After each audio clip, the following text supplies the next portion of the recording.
August 12, 2021.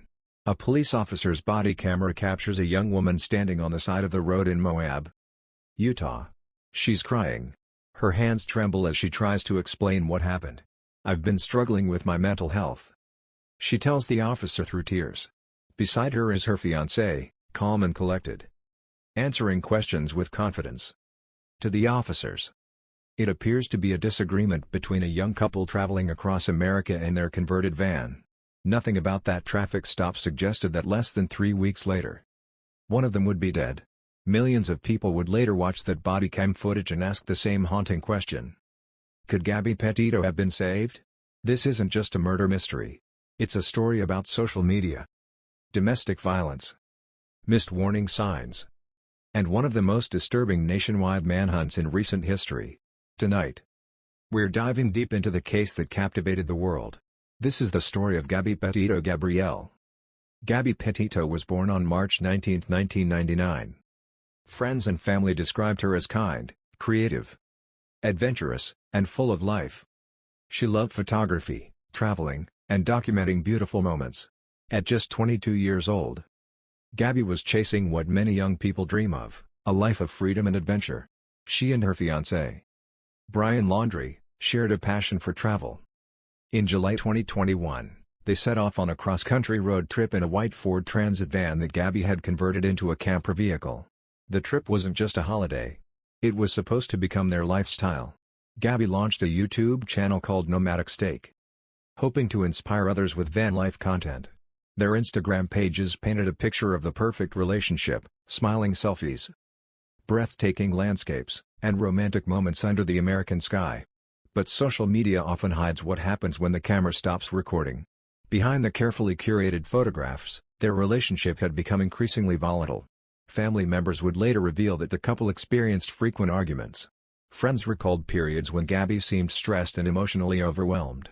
The road trip began in New York before taking them through Kansas, Colorado, Utah, and Wyoming. Thousands of people watched their posts and envied their seemingly perfect adventure. No one knew they were witnessing the final weeks of Gabby's life. On August 12, 2021, a concerned witness called emergency services in Moab, Utah. The caller reported seeing a man slap a woman outside a restaurant before they drove away in a white van. Soon after, police located the vehicle and initiated a traffic stop. The body cam footage that followed would become some of the most analyzed true crime evidence in internet history. Gabby was visibly distressed. She cried throughout the interaction and repeatedly apologized. When officers asked what had happened, she blamed herself. This is something domestic violence experts later pointed out. A victim attempting to minimize conflict and take responsibility for an abusive situation. Brian appeared calm. He laughed with officers and described the argument as minor. Police ultimately treated the incident as a mental health crisis rather than a domestic violence situation. Gabby was advised to stay separated from Brian for the night. Brian checked into a hotel while Gabby remained with the van. At the time, officers believed they were helping a young couple work through relationship problems. Looking back, viewers of the footage noticed troubling dynamics. Gabby appeared frightened and emotionally exhausted. Brian appeared composed and unconcerned. The entire encounter now feels less like a routine traffic stop and more like a warning that went tragically unrecognized. After leaving Utah, the couple continued traveling.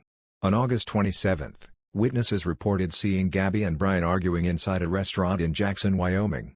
Staff members later described Brian becoming visibly angry during the interaction. This would be one of the last confirmed sightings of Gabby Petito alive. Family members began receiving unusual text messages from Gabby's phone. One message referred to her grandfather by his first name, something Gabby never normally did. Her mother immediately found this suspicious. Then communication suddenly stopped altogether. The cheerful traveler who documented nearly every moment of her journey had gone silent.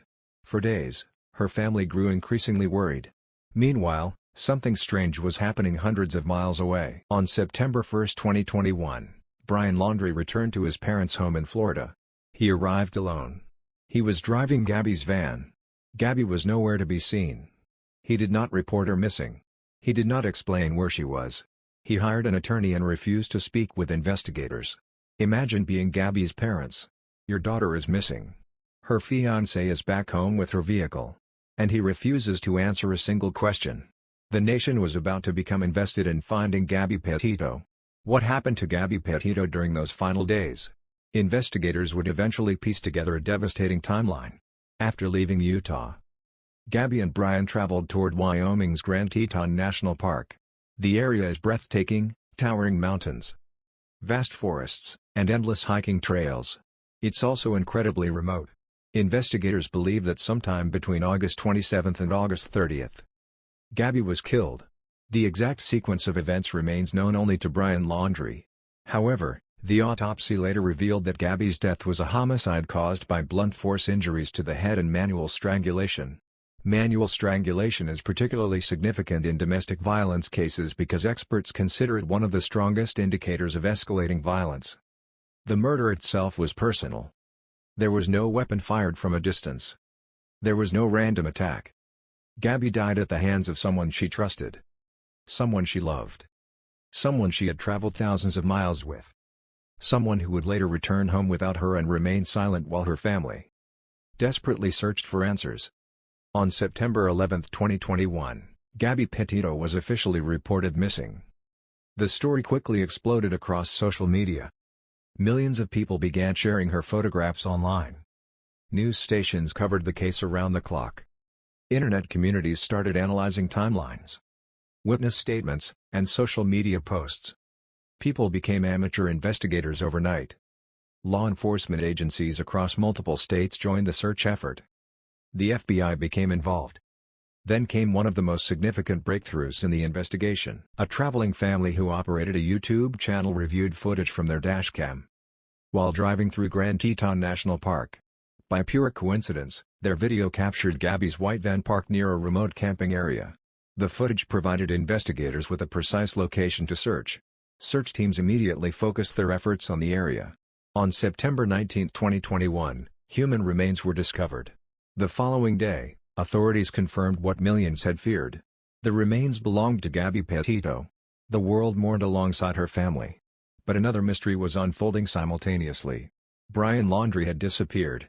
Just days before Gabby's body was discovered, Brian's parents informed investigators that he had gone hiking and never returned home. Now, the only person believed to know what happened to Gabby was missing. A nationwide manhunt began. The media coverage became unprecedented. Helicopters searched wetlands. Federal agents conducted extensive searches in Florida's Carlton Reserve. News crews broadcast live updates daily. Social media users tracked every rumor and possible sighting. The case transformed into one of America's biggest true crime investigations. People wanted answers. Why had Brian returned home alone? Why didn't he cooperate? Where was he hiding? Was he preparing to flee the country? Weeks passed with no sign of him. The mystery only deepened. More than a month after Brian disappeared, investigators made another grim discovery. Human remains were located in a Florida nature reserve that had previously been underwater. Dental records later confirmed the remains belonged to Brian Laundrie. Nearby, investigators recovered personal items including a notebook. The notebook would eventually provide the only known account of what Brian claimed happened. In his written confession, Brian claimed that Gabby had suffered severe injuries after an accident near a creek and that he killed her because he believed he was ending her suffering. Investigators and medical experts have strongly contradicted this explanation based on the evidence in Gabby's autopsy findings. After writing his confession, Brian died from a self-inflicted gunshot wound. The criminal case effectively ended before it could ever reach a courtroom. There would be no trial. No cross-examination. No public testimony. No opportunity for Gabby's family to confront him. Many questions would remain unanswered forever. Gabby Petito's death sparked international conversations about domestic violence and coercive control. Experts revisited the Moab body cam footage, using it as an educational tool to discuss victim behavior during abusive relationships. Many viewers were surprised that victims often apologize, defend their partners, and minimize abuse. The Gabby Petito Foundation was later established by her family to support victims of domestic violence and help locate missing persons. Her parents have repeatedly spoken about recognizing warning signs and encouraging people to seek help if they find themselves in dangerous relationships. The case also changed how law enforcement agencies and the public view domestic violence incidents during police encounters. Social media played an extraordinary role throughout the investigation. Ordinary citizens helped identify locations, review footage, and spread awareness that ultimately assisted investigators. The tragedy became a powerful reminder that what we see online rarely tells the complete story. The smiling Instagram photographs. The scenic mountains. The perfect van life adventure. None of it reflected the reality unfolding behind the camera. Perhaps the most haunting part of the Gabby Petito case is that millions of people have now watched one of the final moments she was seen alive. The body cam footage feels different every time you watch it. You don't see a famous case. You see a frightened young woman asking officers if she is being mean to her partner. You hear someone apologizing for problems she didn't create. And knowing what happened next makes every second heartbreaking. Gabby Petito wanted to travel the country, build a creative life, and inspire others to chase their dreams. Instead, she became a symbol of something much larger, a reminder that abuse doesn't always leave visible scars and that danger can hide behind smiles, photographs, and carefully curated lives. Sometimes, the most terrifying stories are the ones that begin with what appears to be an ordinary traffic stop. And sometimes, the warning signs are there long before anyone realizes they're looking at them. If there's one lesson to take away from this case, it's that listening closely may save someone's life. Because behind every smiling picture, there may be a story no one else can see.